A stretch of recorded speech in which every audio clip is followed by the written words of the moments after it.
mbokk yi ñu ngi leen nuyu amaan mbégte lool di kàttan yéen ci xibaaru météo yi depuis alxames àjjuma nga xam amoon nañu ay taw ci bët gànnaaru réew mi tekkaaral lañu am ci weekend bi yëpp daanaka amuñu ay taw ci réew mi yëpp loolu nag ànd nag tàngoor bu tar ci digg réew mi ak bët gànnaaru réew mi nga xam ñeent fukki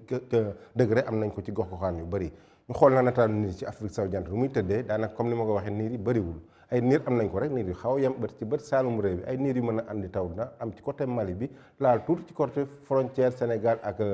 Guinée ak côté Mali sax parce que yenn saa yi ay niir yoo xam ne yu yem la tax ba tax na tey ci guddi jëm ci ëllëg ñu xool tàngaay guddi gi nu muy demee tàngaay guddi gi daanaka dina tar lool ci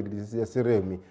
ci diggante Thiès ak Louga daal lañu am ñaar fukki degré ak ñett ñaar fukki degré juróom ñu am ko fële ci Ndakaaru du sedd boo ko xoolee Ndar na am ñaar fukki degré ñeent ñaar fukki degré juróom benn ñaar fukki degré juróom ñaar ñu ko am ko ci bët saalum réew mi bu ñu demee ba ci penku bi nag foofu sax mooy gën a tàng ci guddi gi parce que Matam na am fanweeri degré benn ñu am ko Bakel ci bët saalum bi ñu am fanweeri degré ñaar fukki degré juróom ñeent ñaar fukki degré benn ñu am ko fële ci Kédougou ak asamaan soo xam dina niis lool diggante Kédougou Kolda ba côté Sédhiou ak Ziguinchor bu ñu demee ba ci bëccëg gi nag ñu xool tàngooru bëccëg bi nu muy demee tàngooru bëccëg bi Ndakaaru moo ci xaw a des tuuti parce que na am fanweeri degré ak ñaar di ci des yëpp fanweeri degré ak ñeent ak lu tegal la ñu am Mbuur sax na am fanweeri degré ak ñaar Ndar na am fanweeri degré foofu mooy xaw a tem sem tuuti par rapport ak Ndakaaru di ci des yëpp ñu am fanweeri degré juróom ñu am ko ci bët saalum réew mi diggante Ziguinchor ak fële ca Sédhiou tàngaay bi nag commencé yokk tuuti parce que nañ am fanweeri degré juróom-ñeent Kaffrine ñeent fukki degré ñu am ko Diourbel ñeent fukki degré benn ñu am ko Linguère fële ca Matam nañ am fanweeri degré juróom-ñeent foofu sax na tàng ba tey ñeent fukki degré benn ñu am ko Bakel fanweeri degré juróom benn ñu am ko fële ca Tambacounda ak fanweeri degré juróom-ñeent fële ca Kaffrine ak asamaan su niis diggante Kédougou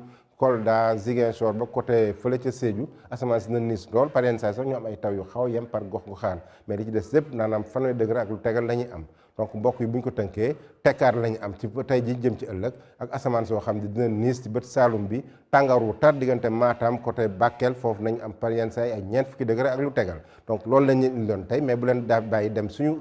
fële ci YouTube ak ANACIM ak Twitter pour information yi ñu xam ne dinañ ko gën a ràññeele mbokk yi loolu la ñu indiloon tey leen dig daje ba suba ak jàmm wasalaam